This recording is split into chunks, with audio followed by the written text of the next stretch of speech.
আসসালামু আলাইকুম রহমতুল্লাহ। তো আজকের এই ভিডিওতে আমরা আলোচনা করব তোমরা যারা 2024 সালে এইচএসসি পরীক্ষা দিবা আর একদিন পরে কিন্তু তোমাদের এই পরীক্ষা অনুষ্ঠিত হবে।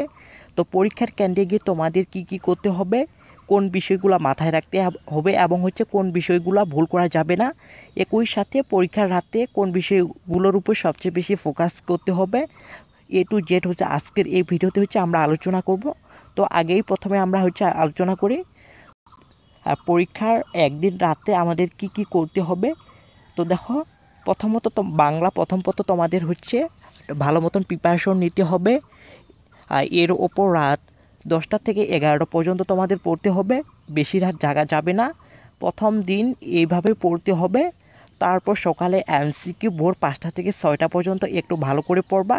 তারপর রাইটিং পার্ট একটু দেখবা, অর্থাৎ লিখিত পাঠের জন্য একটু প্রিপারেশন নিবা সকালে।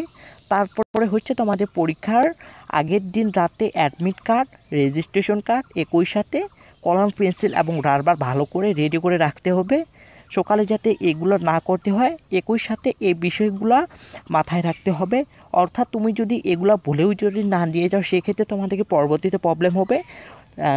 তার জন্য তোমাকে কিন্তু আগে রাতে কিন্তু এগুলা ঠিক মতন ভালো করে রাখতে হবে।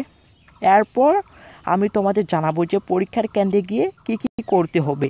তো তোমাকে প্রথমে পরীক্ষা শুরুর 1 ঘন্টা আগেই কিন্তু পরীক্ষার কেন্দ্রে যেতে হবে। তারপরে তোমাকে রোল নাম্বার এবং সেট কোড অনুযায়ী তোমার সিট ব্যান্ডস বের করতে হবে।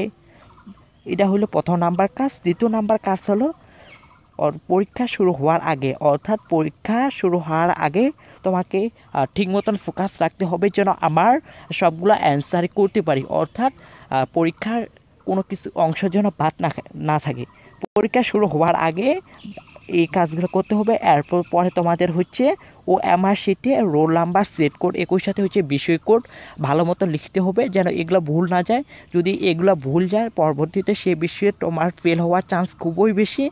তারপর তোমাকে রাইটিং পার্টের জন্য ভালো করে লিখতে হবে। রাইটিং পার্ট যেন কোনো অংশ বাদ না থাকে, অর্থাৎ তুমি যেন সবগুলো লিখতে পারো। তো এই কাজগুলো করলে তোমরা অবশ্যই পরীক্ষা ভালো রেজাল্ট করার চান্স পাবে।